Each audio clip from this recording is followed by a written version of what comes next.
સિઝનનું best શાક ઔષધીય ગુણોથી ભરપૂર કંટોલાનું આ નવું શાક જો તમે આ રીતે બનાવી લેશો તો વારંવાર આ જ રીતે ખાવાનું મન થશે. હેલો ફ્રેન્ડ્સ, તમારું સ્વાગત છે ઘરનું જ કિચનમાં. આજે આપણે બનાવીશું વરસાદની સાથે સાથે ખૂબ જ હેલ્ધી, ટેસ્ટી અને દવા વગર એકદમ નેચરલ આયુર્વેદિક રીતે ગુણોથી ભરપૂર એવું કંટોલાનું શાક જરૂરથી ખાવું જોઈએ. પણ બધાને ભાવતું નથી હોતું, પણ આજે આપણે એકદમ ટેસ્ટી, ચટપટું અને એકદમ મસાલેદાર બનાવીશું, જેથી બધાને ફેવરિટ થઈ જશે અને બધાને ખૂબ ભાવશે. તો ચાલો રેસીપી બનાવવાનું શરૂ કરીએ. એના માટે મેં અહીંયા 250 ગ્રામ કંટોલા લીધા છે. કંટોલા આ રીતે કુમળા અને સોફ્ટ હોય તો શાક વધારે સરસ બનશે, પણ જો એમાં બી હોય તો આપણે એને કાઢી નાખવાના. આગળ અને પાછળના ભાગથી આ રીતે કટ લગાવી દઈશું. અને આ રીતે જો બી છે એમાં વધારે પડતા હાર્ડ હોય તો જ બીને કાઢવાના, જો સોફ્ટ બી હોય તો તમારે એને નહીં કાઢવાના. તો અહીંયા ઉપરથી હું થોડા બી કાઢું છું. અને જે નાની નાની સાઈઝના કંટોલા દેખાય છે એમાંથી આપણે બી નહીં કાઢીએ. તો એ રીતે આપણે કટ લગાવી દઈશું. આપણે આ રીતે ફાડા કરીશું અને એક ફાડામાંથી 2 શીરું કરીશું. તો આ શીર છે એ મોટી રાખવાની અને આ રીતે હલકા મેં બી કાઢ્યા છે. અને એ જ રીતે બાકીના બધા કંટોલા આપણે કટ કરી લેશું. અને જે નાની સાઈઝના છે એમાંથી હું બી નહીં કાઢું. તો આ રીતે આપણે સરસ એવા કટ કરી લેવાના. એકદમ સિમ્પલ છે, આસાન છે. અને જો તમારા ઘરમાં કંટોલા શાક ન ખાતા હોય તો તમે આ રેસીપીથી એકવાર તો જરૂરથી ટ્રાય કરજો. અને મને કમેન્ટમાં કહેજો કે તમારા ઘરના કંટોલા ખાતા થઈ ગયા કે નહીં. અને એ પણ કહેજો કે તમે મારી રેસીપી કઈ સિટીમાંથી જુઓ છો, જેથી હું તમને થેન્ક યુ કહી શકું. તો આ રીતે બધા કંટોલાને હું કટ કરી લઈશ. તમે જુઓ અહીંયા મેં બધા કંટોલા કટ કરી લીધા. આ રીતના સોફ્ટ કંટોલાને મેં અંદરથી બી નથી કાઢ્યા. તો હવે આ કંટોલાને આપણે એકદમ સરસ એવા સોફ્ટ થાય ત્યાં સુધી કૂક કરવાના છે. તો એના માટે આપણે 3 ટેબલ સ્પૂન તેલ લેશું. તેલને ગરમ થવા દેશું. તેલ આ રીતે ગરમ થઈ જાય એટલે કટ કરેલા કંટોલા છે એને આ રીતે તેલમાં એડ કરી દઈશું. તો આપણે એને ફ્રાય કરવાના છે. તો બહુ ઓછા તેલમાં જ ફ્રાય કરવાના છે. અને આપણે એને ઢાંકીને ફ્રાય કરીશું એટલે જેથી ઝડપથી કૂક પણ થઈ જશે. અને જો કંટોલાનું શાક તમારાથી કડવું બનતું હોય તો આ રીતે તમે આ રેસીપીને ટ્રાય કરવાનું ભૂલતા નહીં. બિલકુલ કડવું નહીં થાય અને ખબર પણ નહીં પડે કે આ કંટોલાનું શાક છે. તો આ રીતે 1 થી 2 મિનિટ તેલમાં સાતળી લેવાના, ખુલ્લા સાતળી લેવાના. પછી જ તમારે એને ઢાંકીને કૂક કરવાના. તમે ઢાંક્યા વગર ખુલ્લા જ તમે એને સાતળી શકો છો. તો આ રીતે 1 થી 2 મિનિટ મેં સાતળી લીધા. હવે આપણે પેનનું ઢાંકણ બંધ કરી અને એકદમ લો ફ્લેમ ઉપર કૂક થવા દેશું. ત્યાં સુધીમાં આપણે એક સ્પેશિયલ મસાલો તૈયાર કરી લઈએ. એના માટે મિક્સર જારમાં 2 ટેબલ સ્પૂન ગાંઠિયા, જો પાપડી ગાંઠિયા હોય તો એ લેવાના, અને 2 ટેબલ સ્પૂન શેકેલા સિંગદાણા, બંનેનો અધકચરો ભૂકો તૈયાર કરી લેવાનો. તો મેં મિક્સર જારને પલ્સ મોડમાં ચલાવ્યું એટલે તમે જુઓ આ રીતનો અધકચરો એનો પાવડર તૈયાર થયો છે. હવે આ પાવડરમાં આપણે બાકીના મસાલા પણ મિક્સ કરવાના છે, એટલા માટે એક બોલમાં કાઢી લેશું. હવે આપણે એમાં 1/4 ટીસ્પૂન હળદર પાવડર સ્વાદ પ્રમાણે, અથવા તો 1 ટેબલ સ્પૂન લાલ મરચું પાવડર, 1 ટેબલ સ્પૂન ધાણા જીરું પાવડર, અડધી ટીસ્પૂન શેકેલા જીરાનો પાવડર અને અડધી ટીસ્પૂન ગરમ મસાલો.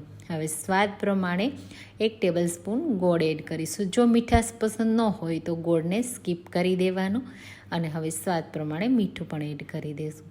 ફ્રેશ લીલા ધાણા મેં અહીંયા 1/4 કપ જેટલા કટ કરી એડ કર્યા, સાથે 1 ટેબલ સ્પૂન લીંબુનો રસ એડ કરી દઈશું.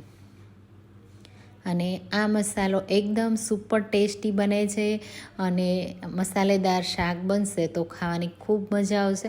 તમે આ શાકને ઠંડુ પણ ખાશો તો પણ ભાવશે, એટલું ટેસ્ટી બને છે. આ રીતે હાથથી બધા મસાલાને મિક્સ કરી લેશું. તો આપણો મસાલો રેડી થઈ ગયો, એને સાઈડમાં રાખી દઈએ.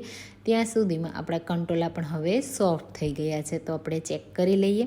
અહીંયા તમે જુઓ કંટોલાનો હલકો કલર ચેન્જ થઈ ગયો. કોઈ કંટોલામાં થોડી બ્રાઉન ડિઝાઇન પણ આવી ગઈ. તો આ રીતે તમારે તોડી લેવાના અને ચેક કરી લેવાના. તમે જુઓ સરસ એવા સોફ્ટ થઈ ગયા છે ને.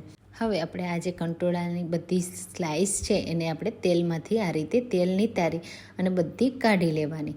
હવે આપણે એને ગરમ હોય ત્યારે જે આ મસાલો છે એ ઉપરથી આ રીતે સ્પ્રિંકલ કરી દેવાનો, એટલે મસાલો પણ એકદમ સરસ રીતે લાગી જશે અને તમારે કંટોળા ભરવાની કોઈ ઝંઝટ નથી અને સાથે આ રીતે મસાલાની ફ્લેવર પણ કંટોળામાં આવી જશે. થોડું પ્રેસ કરી સાઈડમાં મૂકીશું. હવે એ જ તેલમાં 1 ટીસ્પૂન જીરું, થોડી હિંગ અને આદુ અને મરચાં, તો આદુની પેસ્ટ અને 1 તીખું લાલ મરચું મેં લીધું છે, મિક્સ કરી દઈશું અને આદુની પેસ્ટ સરસ રીતે તળાઈ જાય પછી આપણે એમાં 1 મીડિયમ સાઇઝનું ઝીણું કટ કરેલું ટમેટું એડ કરીશું અને ટમેટાના ભાગનું આપણે મીઠું એડ કરીશું. મસાલામાં પણ મીઠું એડ કર્યું છે તો એ પ્રમાણે એડ કરવાનું.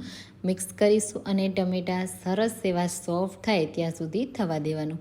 તો અહીંયા ટમેટા મેં સરસ એવા સોફ્ટ કરી લીધા, તમે જુઓ મેશ કરી આ રીતે મેસી થઈ ગયા છે અને તેલ પણ છૂટું પડી ગયું છે. હવે એ જ સમયે આપણે જે કંટોળાને મસાલો તૈયાર કર્યો છે તે બધું એડ કરી દઈશું.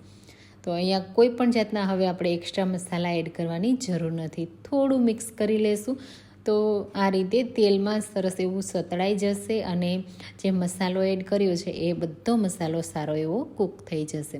પણ આ સમયે તમે જુઓ આ મસાલો છે એ થોડો ડ્રાય લાગે છે અને મસાલાને પણ આપણે થોડો કૂક કરવાનો છે. તો એના માટે આપણે શું કરીશું, આ રીતે હાથમાં 1 થી 2 ચમચી જેટલું પાણી લઈ અને આ રીતે ઉપરથી સ્પ્રિંકલ કરી દઈશું.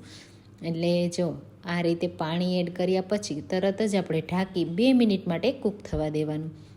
એટલે મસાલો છે બધો સરસ એવો કૂક થઈ જશે અને કલર પણ ખૂબ જ સરસ તમે જુઓ શાકનો આવી ગયો અને સ્મેલ પણ ખૂબ જ સરસ આવે છે. તો બસ હવે આ રીતે જો તમારા કંટોળા સોફ્ટ ન થયા હોય તો એકવાર ચેક કરી લેવાના, ફરીથી ઢાંકી થોડી વાર માટે કૂક થવા દેવાનું. હવે આ ગરમા ગરમ શાકને તમે સર્વ કરજો, ખૂબ જ ટેસ્ટી લાગશે, ઠંડુ પણ એટલું જ ભાવશે. તો જો તમે સિઝનનું આવું બેસ્ટ શાક કંટોળાનું ન બનાવ્યું હોય તો આ રેસીપીને ટ્રાય કરવાનું ભૂલતા નહીં.